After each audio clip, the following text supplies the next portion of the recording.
प्रधानमंत्री नरेंद्र मोदी ओडिशा को आसीथिले। बिरसा मुंडा को कहले भगवान। बिरसा मुंडा भगवान माने जगत रे कलि जुगे रे जहा को तमे भगवान भाव, काठ हो कि पाषाण हो जहा को भाव, किंतु भगवान शब्दटा सेठी लगे जे कि भगवान। बिरसा मुंडा होचंदी भगवान। नर शरीर रे सी जन्म होइचंदी आ सी ही जने भगवान नहीं। तमे आमे किछि सेरा आमे जानि पारिने। से माने जहा को कहउचे महापुरुष, पुरुष पुरुष पुरुष उत्तम पुरुष बा महापुरुष, सर्वठु श्रेष्ठ पुरुष। पुरुष रे उत्तम थिले किंतु तृतीया युग रे रामचंद्र सी भी हेले तृतीया रे भगवान। सेई भली नर रूप रे एबे कलि युग रे किए भगवान ना राम भगवान हेकि रहिले को रूप रे ना मूर्ति पत्थर मूर्ति नले कागज रे हेतिबा फोटो मूर्ति हेकि रहिले। आ से भली नर शरीर रे रहिलेनी। तृतीया युग रे रामचंद्र भगवान से कलि युग रे गले पाषाणर प्रतिमा हेले नले कागजर प्रतिमा हे गले नर शरीर। किंतु नर शरीर रे हवा दरकार सेंति भगवान नर शरीर रे आसीथिले। देखंतु सी जेंतु पुरुषोत्तम थिले जे सेम थिले जोटा उत्तम पुरुष सी हेले महापुरुष। ए जुगे रे हिला महापुरुष बा श्रेष्ठ पुरुष। स्वामी विवेकानंद आमे तांको हमर इतिहास किंबा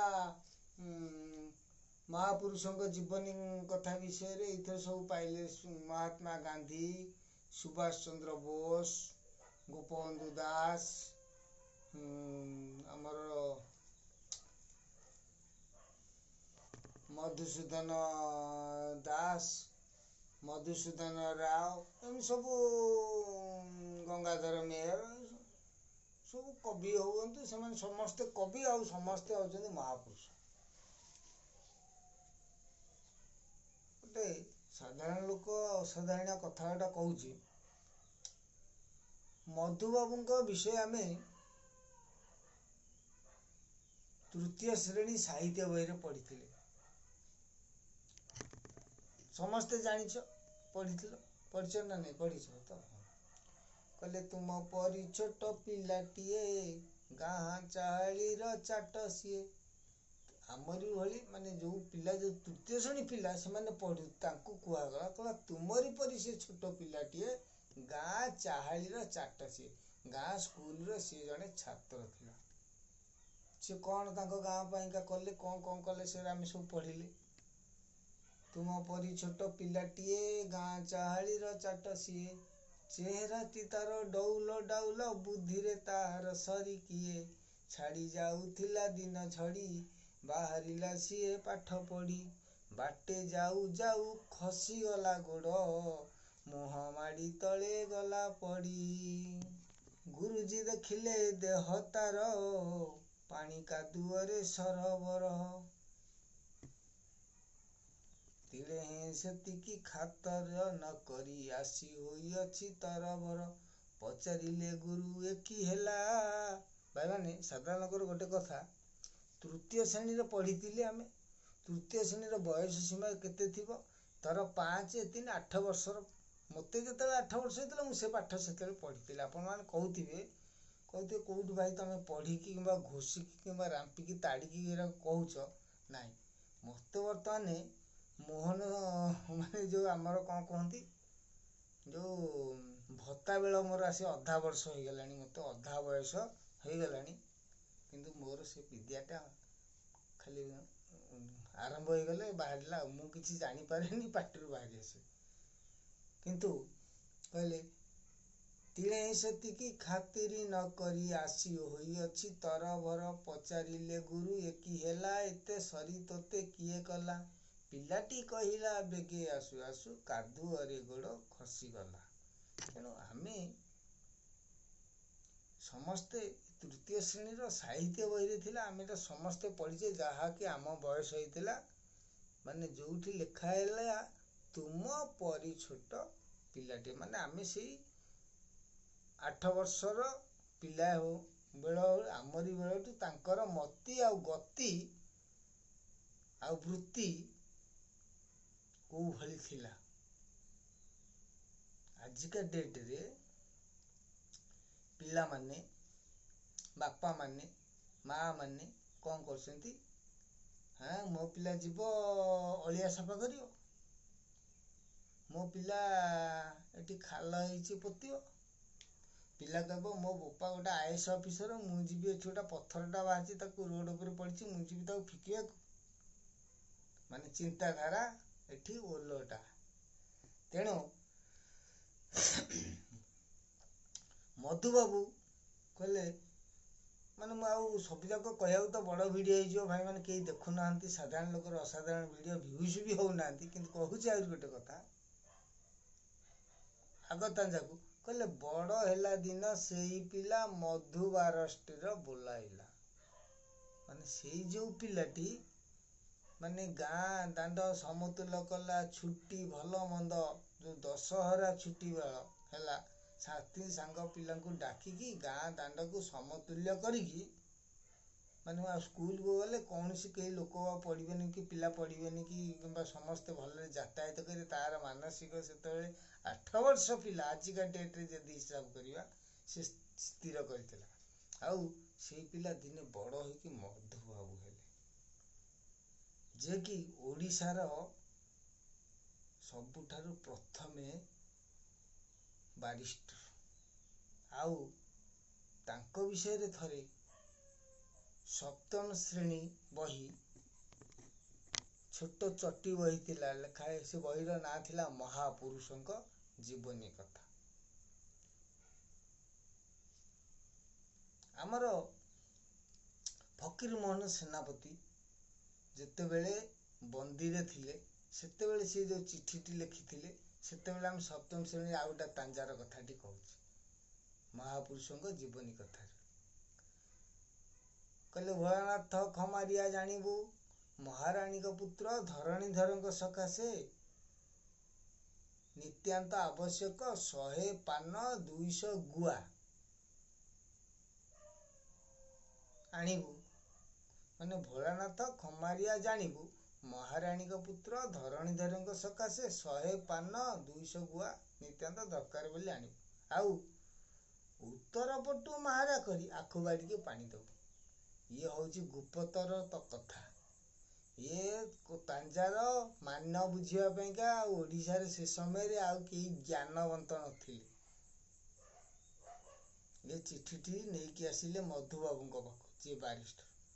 କହିଲେ ଭୋଳାନାଥ ଖମାରିଆ ଜାଣିବୁ, ମହାରାଣୀଙ୍କ ପୁତ୍ର ଧରଣୀଧରଙ୍କ ପାଇଁ 100 ପାନ ମାନେ 100 ସିପାହୀ, ଆଉ 200 ଗୁଆ ମାନେ 200 ଗୁଳି ନେଇକି ଯିବ। କୋଉଠିକି ନା ଉତ୍ତର ପଟୁ ମାହାରା କରିବ। ମାନେ ଉତ୍ତର ପଟୁ ଯେମିତି ମାହାରା କରିବ, ପାଣି ଯେମିତି ଯାଏ ମାହାରାରେ, ଆଜିକା ଡେଟରେ ମାହାରା ଅର୍ଥ ବୁଝିପାରିବେନି ପିଲା। ତେଣୁ ମାହାରା ହଉଛି ଦୁଇ ସାଇଡରେ ଉଚ୍ଚ ହିଡ଼ ଥିବ, ମଝିରେ ଯୋଉ ଖାଲ ଜାଗାରେ ପାଣି ଯାଏ କ୍ଷେତକୁ, ସେକୁ ମାହାରା କୁହନ୍ତି। ତେଣୁ ମାହାରା କରିକି ଆଖୁ ବାଡ଼ିକି ଯେମିତି ପାଣି ଦିଆଯାଏ, ସେଇଭଳି ସାଙ୍କେ ଦିଅ। କହିଲେ ଉତ୍ତର ପଟୁ ତମେ ପଶିବ, ଆଖୁ ବାଡ଼ି ମତଲବ ଯୋଉ କ୍ଷେତ୍ରରେ ଯାଇକି ଫାଇଟ୍ କରିବା କି ଯାହା କରିବା, ସେଇ ଯାଇକି ବନ୍ଧୁକ ଗୁଳି ପହଞ୍ଚେଇବା, ସେଇଟା ହେଲା ଆଖୁ ବାଡ଼ି।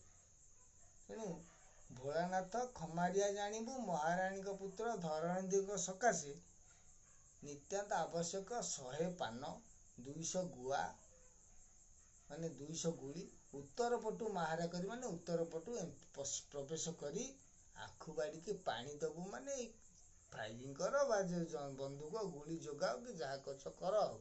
ମାନେ ଏ ପାଠର ତତ୍ଵଟି ମଧୁବାବୁ ହିଁ ପ୍ରକାଶିତ କରି ତାର ବିଚାରଟି ଦେଇଥିଲେ ଉତ୍ତର। ସେଇଭଳି ଆମେ ଆଜିକାଲି କଣ କରୁଛେ, ସେତେବେଳର ଯୋଉ ପାଠ, ଯୋଉ ଚାଟ ଯାହା ଥିଲା, ସେ ମାନ ମର୍ଯ୍ୟାଦା ଆମେ କେହି ରଖିଲେନି। କାରଣ ଆମର ମାନସିକ ରହିଲା, ମୋ ପିଲା IAS ହବ, ମୋ ପିଲା OAS ହବ, ମୋ ପିଲା ଡକ୍ଟର ହବ, ମୋ ପିଲା ଇଞ୍ଜିନିୟର ହବ, କଣ୍ଟ୍ରାକ୍ଟର ହବ, ଆଉ ଦେଶକୁ ଲୁଣ୍ଠନ କରିବ, ଦେଶକୁ ରସାତଳକୁ ଦେବ। ମୋ ପୁଅ ଡାକ୍ତର ହେଇଛି, ରୋଗୀ ସେବା କରିବ, ସେବା। କିନ୍ତୁ ସେବାଟା ଓଲଟି ଗଲା, ନେବା ହେଲା। କଣ୍ଟ୍ରାକ୍ଟର କଣ୍ଟ୍ରାକ୍ଟ କରିବ, ସିଏ ବି ଗୋଟେ ସେବା, କିନ୍ତୁ ସିଏ ସେବା ନୁହଁ, ସିଏ ଆଉ ନେବା ଆଉ ଦେବା ଭିତରେ ହେଲା। ତେଣୁ ଏଇଥିପାଇଁ ନଷ୍ଟ ହେଇଗଲା। ଆମେ କ'ଣ କରୁଛେ ନା ମୁଖେ ରାମ ନାମ ଅଣ୍ଟାରେ ଛୁରୀ କଲା ରଖିଲା ଭଳିଆ ଆମେ କ'ଣ କରୁଛେ, ମହାପୁରୁଷଙ୍କୁ ଭାରି ଜୋରରେ ବନ୍ଦନା, ତାଙ୍କୁ ପୂଜନ ସବୁ କରୁଛେ, କିନ୍ତୁ ତାଙ୍କ ନୀତି ଆଦର୍ଶ ବିଷୟରେ ଆମକୁ ଜଣା ହେଲା ନାହିଁ, ଜାଣିଲେ ନାହିଁ। ଦେଖନ୍ତୁ, ସାଧାରଣ ଲୋକ ଆଜି ଗୋଟେ କଥା କହୁଛି, ଗୋପବନ୍ଧୁ ଦାସ ପୁରୀର ସୁଆଣ୍ଡ ଗ୍ରାମରେ ଜନ୍ମଗ୍ରହଣ କରିଛନ୍ତି। ଗୋପବନ୍ଧୁ ଦାସ ବହୁତ ଗରିବ, ଏମିତିକି ତାଙ୍କ ପୁଅକୁ ଜ୍ୱର ହେଇଛି, ସେ ଜଗତର ପୁଅ କଥା ବୁଝିବାକୁ ପଳେଇ ଆସିଲେ। ସେ ତାଙ୍କ ପୁତ୍ର ମଧ୍ୟ ମୃତ୍ୟୁବରଣ କଲା। କହିଲା କ'ଣ ଅଛି? ତାଙ୍କ ସ୍ତ୍ରୀ କହୁଛି, ହେଉ ତମେ ଯାଉଛ ଦୁଃଖୀ ରଙ୍କିଙ୍କ ସେବା କରିବାକୁ, ଆମ ନିଜ ପୁଅ ପୁରା ଏଠି ଜ୍ୱର ବାଧକରେ କମ୍ପୁଛି। କହିଲା ଦିଅ ଛାଡ଼, ମୁଁ ଯାଉଛି ଦୁଃଖୀ ଦରିଦ୍ରଙ୍କ କଥା ବୁଝିବି, ତମେ ପିଲାର କଥାଟା ବୁଝୁଥାଅ। ଆରେ ଗୋଟିଏ ପିଲା, ବାପ ତୁଣ୍ଡରେ ଖୋଲିଲା, ମୁଣ୍ଡରେ ଖୋଲିନି, ତୁଣ୍ଡରେ ଖୋଲିଲା। କ'ଣ ଖୋଲିଲା? କହିଲା ଆରେ ଗୋଟେ ପୁଅ ମରିଯାଉ, ସହସ୍ର ପୁଅ ମୋର ବଞ୍ଚିଯିବେ। ଯେତେବେଳେ ଦୁର୍ଭିକ୍ଷ ଅନାହାରରେ ସବୁ ଚିତ୍କାର ଶୁଭୁଥିଲା, ସେ ସମୟରେ ସେ ଆସିଥିଲେ ଦୁଃଖୀ ରଙ୍କିକି ବାଣ୍ଟୁଥିଲେ ଖାଦ୍ୟ। କିନ୍ତୁ କାର୍ଯ୍ୟକ୍ରମ ସାରିକି ଯେତେବେଳେ ଫେରନ୍ତି ଘରକୁ, ତାଙ୍କ ପୁତ୍ର ଆଉ ନଥିଲା। ମାନେ ସେ ସମୟରେ କୋଉ ଭଳିଆ ତ୍ୟାଗ। ଆଜି କ'ଣ? ଭୋଗ ଭୋଗ। ମୋ ପୁଅ କୋଟିପତି ହେଇଯାଇଛି, ମୁଁ ଆଜି କୋଟି କୋଟି ଟଙ୍କା, ମୁଁ ଆଜି ଚାକିରି କରିଛି, କୋଟି କୋଟି ରାଜସ୍ୱ ଲୁଣ୍ଠୁଛି। ତେଣୁ ସାଧାରଣ ଲୋକର ସେଇ କଥା, ସେଇ ଗୋପବନ୍ଧୁ, ଗୋପର ଯିଏ ବନ୍ଧୁ ଥିଲା, ସେ ଗୋପବନ୍ଧୁ, ଯିଏ ଗୋପ ଦ୍ୱାପର ଯୁଗରେ ଯିଏ ବନ୍ଧୁ ଥିଲା, ଗୋପରେ ମଥୁରା ଆଉ ଗୋପରେ କିଏ ଥିଲା ବନ୍ଧୁ? କାହାର ଥିଲା ବନ୍ଧୁ? ନା ସେ ବନ୍ଧୁ ଜଣଙ୍କ ନାଁ କ'ଣ ଥିଲା? ସୁଦାମା। ଅତି ଦରିଦ୍ର, କିନ୍ତୁ ଜଗତର କଥା ବୁଝେ। ନିଜ ପିଲା ଛୁଆ ସମସ୍ତେ ଉପାସ ଅନାହାରରେ ଥାଆନ୍ତି, କୋଉଠି ଯେ ଇଏ ଭିକ୍ଷା ଦିଟା ମିଳିବ, ଯଦି ଆଣିକି ଚାଉଳ ଫୁଟେଇବ, ନହେଲେ ନାହିଁ ଉପରେ ପେଟ ଉପରେ ଓଦା କପଡ଼ା ଯେମିତି କୁହନ୍ତି ଦେଇକି ଶୁଅନ୍ତି, ସେଇ ଟାଇପର ତାଙ୍କ ଜୀବନ ଶୈଳୀ ଯାଇଥିଲା। କିନ୍ତୁ ତାଙ୍କର ବନ୍ଧୁ ଯିଏ,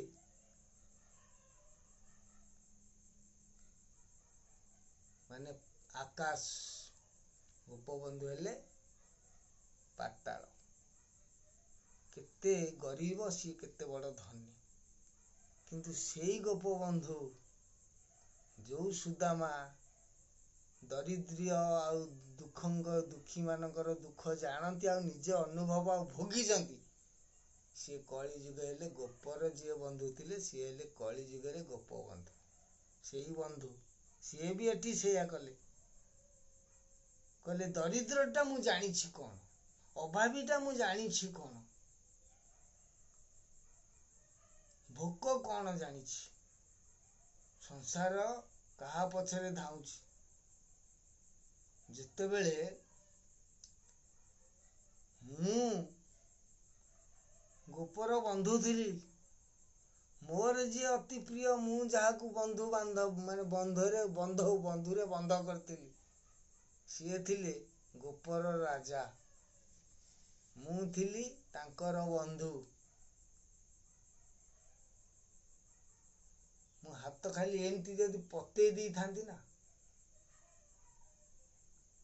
କେତେ ଆସିକି ପହଞ୍ଚିଥାନ୍ତା। କିନ୍ତୁ ମୁଁ ମାଗିନଥିଲି। କାହିଁକି? ମୁଁ ସେଇଥିପାଇଁ ମାଗିନଥିଲି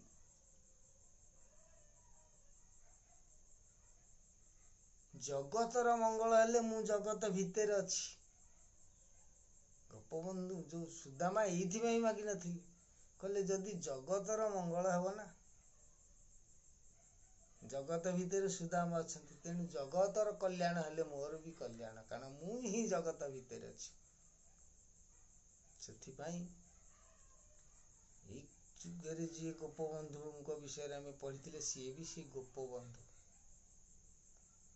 ସେ ଦରିଦ୍ର ଅନାହାର ପିଲାମାନଙ୍କ ପାଇଁ, ଦୁଃଖୀ ଲୋକଙ୍କ ପାଇଁ ଅନେକ ସେବା କରିଛନ୍ତି।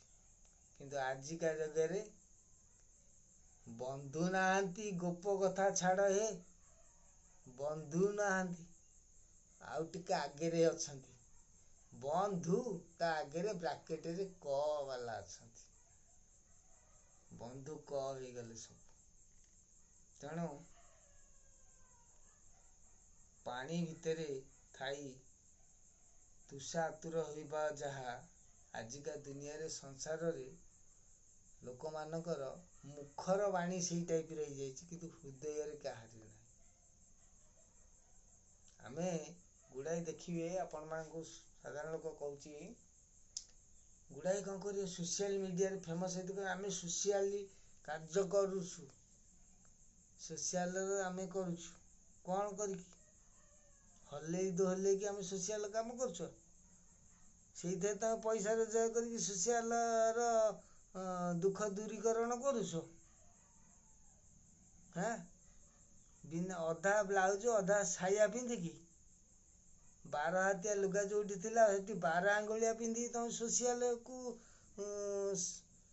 ଧନ ଉପାର୍ଜନ କରିକି ସାହାଯ୍ୟ କରୁଛ। କହିଲେ କୂଳ କୁଟୁମ୍ବକୁ ନାଜ, ନ କହିଲେ କୂଳ ଭାସି ଯାଉଛି। କୂଳ ଭାସି ଯାଉ ପଛିକା ସେଇ ଦ୍ୱାପର ଯୁଗର ସତ୍ୟବତୀ ଭଳିଆ ଆଉ ଏଭଳିଆ ଅକୁହା କଥା କୁହନି, ଭାସି ଯାଉ କୂଳ। ବ୍ୟାସଙ୍କ ପାଖକୁ ଯେମିତି ମା ସତ୍ୟବତୀ ଯାଇଥିଲେ, କେଉଟ ଦେବର କନ୍ୟା, ବ୍ୟାସ ପଚାରିଲେ, ମା ଲୋ କୁଆଡ଼େ ଆଇଛୁ? ନା ପୁଅ କ'ଣ କହିବି ରେ, ମୋର 2ଟା ଯାକ ପୁଅ ମରିଗଲେ, ଅମ୍ବିକା ଆଉ ଅମ୍ବାଲିକା। ଏଇ 2ଟା ଯାକ ବୋହୂ ରହିଗଲେ ବିଧବା ହେଇକି। ଭୀଷ୍ମ ମନା କରୁଛି ବାହା ହବନି, କ'ଣ କରିବି? ସିଏ କହୁଛି ମୋର ଭାଇ ବୋହୂ ହବ, ଆଉ କ'ଣ କରିବା, ମୋ କୂଳଟା କେମିତି ବଞ୍ଚିବ? କହିଲା, ମା ମୁଁ ହଉଛି ତୋର ପୁଣି ଯୋଉ 2 ପୁତ୍ର ଜନ୍ମ କରିଥିଲୁ, ତାଙ୍କଠୁ ବା ତ ଡଙ୍ଗା ବୋହୁ ବୋହୁକା ମୁଁ ପରାଶର ମୋର ପିତା, ତୁ ମୋର ମାତା, ମୁଁ ବା ତୋର ପ୍ରଥମର ପୁତ୍ର। ଆଚ୍ଛା, ମୁଁ ଯଦି ପ୍ରଥମ ପୁତ୍ର ହେଲି, ସେମାନେ ପୁରା ଭାଇ ବୋହୂ ହେବେ, କେମିତି କ'ଣ କରିବି? କହିଲେ ପାପ ଜମା କିଛି କହନି। କହିଲା, ଡାଳ ଥିଲେ ସିନା ପବନରେ ଉଡ଼ିଯିବ, ମୂଳ ଥିଲେ ଆଉ ଥରେ କଅଁଳିବ। ସେ ଦେଢୁଶୁର ହଅ କି ଯାହା ହୁଅ, ସେ ଭାଇ ବୋହୂ ହୁଅନ୍ତୁ, କିନ୍ତୁ ଯାହା ହେଲେ ମୋ କୂଳ ବଞ୍ଚିବା ଦରକାର, ବା ମୋ ମୂଳ ବଞ୍ଚିବା ଦରକାର, ଆଉ ଥରେ କଅଁଳିବା ଦରକାର। ବ୍ୟାସ ଆସିଲେ, କାରଣ ମା କଥାଟା କହିବ କ'ଣ ପୁଅକୁ, ପୁଅରେ ତୁ ଦେଢୁଶୁର ହବ କି ଭାଇ ବୋହୂ ସହ ପ୍ରିୟତି କର କି ଯାହା କର, କେବେ ମା କେବେ ପୁଅକୁ କହିବ? ତେଣୁ ସେ ମା କଥା, ସେ ହଉଛନ୍ତି ମାନେ, ତେଣୁ ସିଏ କ'ଣ କଲେ, ମାକୁ ଯେତେବେଳେ ପଚାରିଦେଲେ, ମାତା ସତ୍ୟବତୀ କ'ଣ କହିଲେ? କହିଲେ କ'ଣଟା ପୁଅ ତୁ ହବୁ, ମୁଁ କ'ଣ କହିବି? କହିଲେ କହିଲେ କୂଳ କୁଟୁମ୍ବକୁ ଲାଜ ଲାଗୁଛି, ନ କହିବି ଯଦି ଭାସି ଯାଉଛି। ତେଣୁ ଅବିକା ସେଇଭଳି ସମସ୍ତେ କହୁଛନ୍ତି ଆମେ ସୋସିଆଲର କାମ କରୁଛୁ, ଆମେ ଦୁଃଖୀ ରଙ୍କୀଙ୍କ ସେବା କରୁଛୁ। ମନ୍ତ୍ରୀମାନେ କହୁଛନ୍ତି ଆମ ଦେଶରେ ବା ଆମ ରାଜ୍ୟରେ ବା ମୋ ୱାର୍ଡରେ କି ମୋ ପଞ୍ଚାୟତରେ କେହି ଗରିବ ଶ୍ରେଣୀ ନାହାନ୍ତି। ତାହେଲେ ଏ ଅନ୍ନଛତ୍ର, ଏ ଧନ ସମ୍ପତ୍ତି,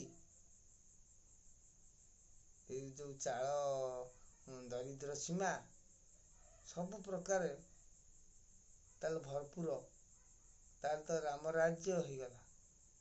ଆଉ ଏତେ ହାତ ପତେଇବାକୁ ପଡୁଛି କାହିଁ, ଏତେ ଅଭିଯୋଗ ଆସୁଛି କାହିଁକି? ଯଦି ରାଜ୍ୟରେ ଚୋରହୀନ ହେଇଗଲେ ତାହେଲେ ପୋଲିସ ପୋଷ୍ଟ ଆବଶ୍ୟକ ପଡନ୍ତାନି ନା। ସମସ୍ତଙ୍କର ଭିତରେ ଗୋଟେ କଥା, ମୁଖରେ ଗୋଟେ କଥା। ଏଥିପାଇଁ କହନ୍ତି ଉଦ୍ଧବ ହେ ଶୁଣ ବିପରୀତ ବାଣୀ, ପର୍ବତ ଶିଖରେ ଶେଉଳ ରମଇ, ସମୁଦ୍ରେ ଖେଳେ ହରିଣୀ। ହଉ ଭାଇମାନେ, ଆଜିର ଭିଡ଼ିଓଟା ଏତିକି ରଖୁଛି। ରଖିଲେ ତ ହଉ। କଥୋପକଥନରେ ଗୋଟେ ଆଲୋଚନାର ଯୁକ୍ତିଯୁକ୍ତ ରହିଲା। କାଲିକି ଆଉ ଗୋଟେ ଅଲଗା ଭିଡ଼ିଓ କରିବି, ଯୋଉଠୁ ଆରମ୍ଭ ସେଇଠି ଶେଷ। ତେଣୁ ସାଧାରଣ ଲୋକର ଭିଡ଼ିଓଟି ଦେଖିବି, କମେଣ୍ଟଟା କ'ଣ ହେଲା କହିବେ, କାହିଁକି ନା ଲଙ୍ଗ ଭିଡ଼ିଓ ହେଇଗଲା। ବର୍ତ୍ତମାନେ ମୁମ୍ବାଇ ସାଙ୍ଗରେ ଆଉ ଗୋଟେ ମ୍ୟାଚ୍ ଚାଲିଥିଲା, ଆଜି ଥିଲା ତାଙ୍କର, ଯିଏ ଜିତିବ ସିଏ ଯିବ ସିଆଡ଼େ ଫାଇନାଲକୁ। ଟିକେ ଖେଳ ଦେଖୁଥିଲି, ତାପରେ ନିଦରୁ ଉଠିଲେ, ଆଜିର ଟପିକ୍ କିଛି ପଢ଼ିପାରିଲାନି, ସେଥିପାଇଁକା ଏଇଟା ପକେଇଲି। ମୁମ୍ବାଇ ହାରିଗଲା, ତେଣୁ ମନ ଭାରାକ୍ରାନ୍ତ ହେଇଗଲା। ଆରେ ଭିଡ଼ିଓଟା ଆଜି କିଛି ହେଇପାରିଲାନି, ସ୍କ୍ରିପ୍ଟ ଯାହା ଥିଲା ହେଇପାରିଲାନି। ତେଣୁ ଆଲୋଚନା କରିଥିଲି, 2 ଜଣ ଯାକ ଶୋଇନୁ ଆମେ। ତେଣୁ ଆଜି ଏଇ ଭିଡ଼ିଓଟି ରହିଲା, ରଖୁଛି, ରଖିଲେ।